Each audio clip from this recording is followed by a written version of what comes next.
नमस्कार दोस्तों, ओम नमः शिवाय। दोस्तों, आज मैं आपको एक इंसान की दो कहानियां सुनाए जा रहा हूं। एक जब उसने पंचांग देखा और एक जब उसने पंचांग नहीं देखा।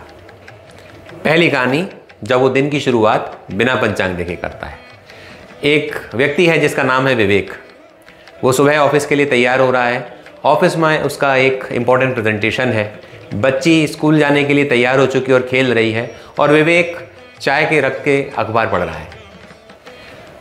पिछले दिन रात को सोते टाइम विवेक लेट सोया था अपना पीपीटी बना करके। पंचांग आ रहा था पर उसने ध्यान नहीं दिया और अखबार पढ़ते पढ़ते बेटी ने खेलते हुए उसकी चाय गिरा दी और चाय उसके कपड़ों पे गिर गई। विवेक को गुस्सा आ गया। बच्ची की उसने डांट लगा दी। बच्ची रोने लगी। बच्ची को रो के देख माँ उसकी थोड़ा कुछ बोली तो विवेक ने उसकी पत्नी को भी डांट दिया। अब पति पत्नी में झगड़ा हो गया। झगड़ा होने के बाद विवेक अपनी यूनिफॉर्म चेंज करता है। फिर बच्ची को चुप कराते हैं। बच्ची के रोने से उसकी बस छूट जाती है। अब विवेक बच्ची को स्कूल छोड़ने जाता है। रास्ते में उसको जाम मिलता है। जाम के दौरान उसकी गाड़ी किसी से भिड़ जाती है। वहाँ भी उसकी बहस होती है। बच्ची को स्कूल छोड़ता है। ऑफिस दौड़े दौड़े पहुँचता है और पहुँचते तक उसका प्रेजेंटेशन स्टार्ट हो जाता है, जिसको मेन स्पीकर वही था। वहाँ पहुँचता है, प्रेजेंटेशन डिले होता है। बॉस गुस्सा होते हैं, डांट पड़ती है। पूरा दिन अस्त व्यस्त रहता है। पूरा दिन बेकार चला जाता है। अब दूसरा सिनेरियो, संडे की नाइट को विवेक पंचांग देखते हुए सोता है। उसको पता है कि कल सोमवार को चंद्रमा एक क्रूर नक्षत्र में है। कल चंद्रमा की राशि भी अच्छी नहीं है, तो कल का दिन एग्रेशन और गुस्से का रहने वाला है। तो उसको शांतिपूर्वक निकालना है, चीज़ों पर ओवर रिएक्ट नहीं करना है। अब बच्ची खेल रही है, चाय फैल जाती है। विवेक गुस्सा नहीं होता, बच्ची को पूछता है, बेटा तेरे लगी तो नहीं, तू जली तो नहीं? कोई बात नहीं, खेलती रहे, यूनिफॉर्म दूसरी पहन जाएगी, रोना नहीं। वो बच्ची रोती नहीं है। बच्ची टाइम से तैयार रहती है तो स्कूल अपनी बस से जाती है। विवेक टाइम से अपने ऑफिस जाता है। क्योंकि पीक आवर्स नहीं थे तो वो जाम में भी नहीं फंसता। टाइम से ऑफिस पहुंचता है, अपना प्रेजेंटेशन देता है। सभी लोग प्रेजेंटेशन की तारीफ करते हैं और दिन उसका अच्छे से चला जाता है। दोनों चीज़ों में अंतर क्या है? पहली परिस्थिति में विवेक शून्य हो गया और दूसरी परिस्थिति में विवेक ने पंचांग का इस्तेमाल करके अपने विवेक का इस्तेमाल किया और अपने दिन को बेहतर हैंडल किया, जो हो सकता है थोड़ा बुरा हो जाता। तो दोस्तों, हर दिन एक अलग ऊर्जा लेके आता है। हर दिन की ऊर्जा अलग होती है। इसलिए यदि हम उस ऊर्जा को हम पहले से जान के अपने व्यवहार, अपनी रिएक्शन और अपनी चीज़ों को थोड़ा सा अलाइन कर लेंगे तो हम बेहतर quality of the day spend कर सकते हैं, दिन को ज़्यादा प्रोडक्टिव बना सकते हैं, जीवन को इस तरीके से बहुत आनंदित भी बना सकते हैं। तो अपनी बायोरिदम यानी पंचांग को रोज़ देखिए और अपने दैनिक व्यवहार में लाइए। तो अब मैं आपको बताने जा रहा हूं आज का पंचांग। आज 23 जुलाई 2025 को दिन है बुधवार, कृष्ण पक्ष चल रहा है और चतुर्दशी तिथि है 2:28 तक। उसके बाद में तिथि बदल जाएगी। नक्षत्र रहेगा आद्रा, शाम को 5:54 तक। व्याघात योग है और विष्टीकरण है।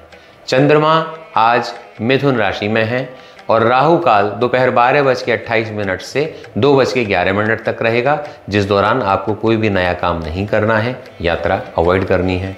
अब मैं आपको बताने जा रहा हूं आज के पंचांग के तत्वों की ऊर्जा क्या है। दोस्तों, पंचांग की हमारी कड़ी में सबसे पहले हम बात करते हैं आज की तिथि की। आज है चतुर्दशी। चतुर्दशी तिथि भगवान शिव के रुद्र रूप को समर्पित है। ये तिथि परिवर्तन और त्याग का दिन दिखाती है। ये भगवान शिव के रौद्र रूप से जुड़ी हुई है। तो परिवर्तन और त्याग मतलब ट्रांसफॉर्मेशन। आज आपके काम में, पर्सनैलिटी में ट्रांसफॉर्मेशन जैसी परिस्थितियां बन सकती हैं। आज आपको लेट गो की भावना रखनी है। कोई चीज़ आपके हिसाब से अगर नहीं हो रही है तो उसको प्रतिष्ठा से नहीं जोड़ना है, उसको दिल से नहीं लगाना है। आज की ऊर्जा इस तरीके की है। अगर आप लेट गो का, छोड़ो कोई बात नहीं, ये भाव रखेंगे तो शायद ज़्यादा अच्छा रहेगा, क्योंकि भगवान शिव का रौद्र रूप जुड़ा हुआ है। अनावश्यक चीज़ों में बड़ी एक्सट्रीम एनर्जी क्रिएट हो सकती है। लाउड, छोटी सी बात का बतंगड़ बन सकता है। तो इसलिए लेट गो का भाव रखेंगे तो बहुत अच्छा रहेगा। सड़क पे जा रहे हैं, थोड़ा सा गाड़ी में भीड़ हो गई, थोड़ी बहुत छुल गई, तो वो इंश्योरेंस से सही करा लीजिए। वहाँ पर ज़रूरी नहीं है कि हम झगड़े में उलझें। हो सकता है बात का बतंगड़ बन जाए और आपको पुलिस थाने पहुँचना पड़े। आज के दिन, चतुर्दशी तिथि के दिन, हम नरक चतुर्दशी, महाशिवरात्रि सारे पर्व चतुर्दशी तिथि को आते हैं। तो ये दिन बुराई को त्यागने और आत्मबल बढ़ाने का दिन है।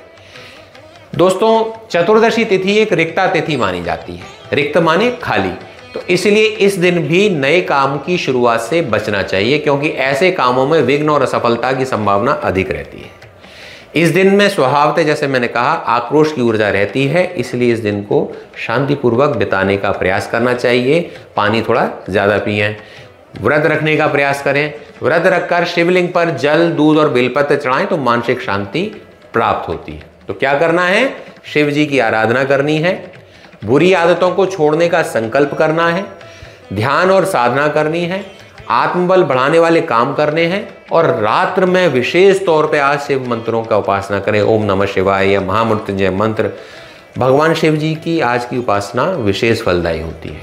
क्या नहीं करना है? हमेशा की तरह अवॉइड कॉन्फ्लिक्ट, छोटी छोटी बातों में आर्गुमेंट में नहीं पड़ना है, हिंसा से बचना है, नेगेटिव थॉट्स को अवॉइड करना है, नेगेटिविटी किसी के प्रति नहीं लानी है, दूसरों को ब्लेम देने से बचना है। आज हो सकता है कि कुछ ऐसी परिस्थिति आ जाए कि हम अपनी गलती स्वीकार करने की वजह दूसरे को बोले, नहीं मेरी वजह से नहीं, इसकी वजह से हुआ था, उसको अवॉइड करिए। आलस्य में ना पड़े रहें, थोड़ा सा अवॉइड, प्रोक्रेस्टिनेशन ज़्यादा हावी रहता है, और अपवित्रता से दूर रहें, यानी आप सही समय पर उठें, नहाए धोएं, क्योंकि थोड़ा सा तामसिक ऊर्जा भी यहाँ काम करती है, तो आप गलत चीज़ों की तरफ भी आकर्षित हो सकते हैं। अब बात करते हैं आज के नक्षत्र की। आज आद्रा नक्षत्र है। आद्रा नक्षत्र का स्वामी राहु है, तो इस नक्षत्र के दिन राहु की ऊर्जा थोड़ा प्रोमिनेंटली काम करती है। ये नक्षत्र research, technology, innovation and mentally जो चैलेंजिंग टास्क रहते हैं, कोई नई आदत शुरू करनी है जैसे जिम या मेडिटेशन, उसके लिए अच्छा है। जो काम इस नक्षत्र में अवॉइड करने चाहिए वो है marriage, long term relationship, business partnership, या जहाँ पर इमोशनल डिसीजन होते हैं और लॉन्ग टर्म डिसीजन होते हैं जैसे घर खरीदना, ये सब अवॉइड करना चाहिए। इस नक्षत्र में टेक स्टार्टअप में, रिसर्च में, क्रिप्टो में आप निवेश कर सकते हैं, बट थोड़ा सोच समझ के। शेयर मार्केट में लॉन्ग टर्म इन्वेस्टमेंट की प्लानिंग भी कर सकते हैं। यदि रिलेशनशिप की बात करें तो ये नक्षत्र रिलेशनशिप के लिए तो अनुकूल है, लेकिन यहाँ पर थोड़ा सा मूड स्विंग और गलतफहमियों की शिकायत भी लोगों को होती है, तो थोड़ा सा सोच समझ के इस पर आगे बढ़ें। इस नक्षत्र का प्रतीक होता है आंसू, जो कि इमोशनल क्लीनजीनेस को दिखाता है, बदलाव को दिखाता है। इस नक्षत्र से रिलेटेड चीज़ों में अगर हम दान की बात करें तो चंदन का दान सबसे अच्छा है। चंदन आप लगाएंगे, मन को शांति मिलती है। शमी का वृक्ष इस नक्षत्र का प्रतीक है, जो संतुलन और तप को दिखाता है, तो शमी का वृक्ष को लगाएं, उसकी सेवा करें, उसका जल चढ़ाएं, तो इस नक्षत्र के नेगेटिव प्रभावों से आपको लाभ मिलेगा। इस नक्षत्र में प्रसिद्ध व्यक्तियों की अगर बात करें तो अल्बर्ट आइंस्टीन, आदि शंकराचार्य, हिलेरी क्लिंटन, ऐसे लोग इस नक्षत्र में बताए गए हैं। दैनिक उपयोग में इस नक्षत्र को आप नए कोर्स की शुरुआत करने में, जर्नलिंग करने में, टेक्निकल प्रोजेक्ट की शुरुआत करने में, या डिजिटल डिटॉक्स, आज सोशल मीडिया पर हम बहुत टाइम बिताते हैं, तो ये राहु का डोमेन है, तो हमारा दिमाग बहुत ज़्यादा क्लटर्ड हो जाता है, तो थोड़ा सा उसको साफ करने के लिए इस नक्षत्र की ऊर्जा का प्रयोग करें। या हो सकता है आज नहीं तो आप ज़्यादा उसमें इन्वॉल्व हो जाए, तो avoid digital media of any kind this day.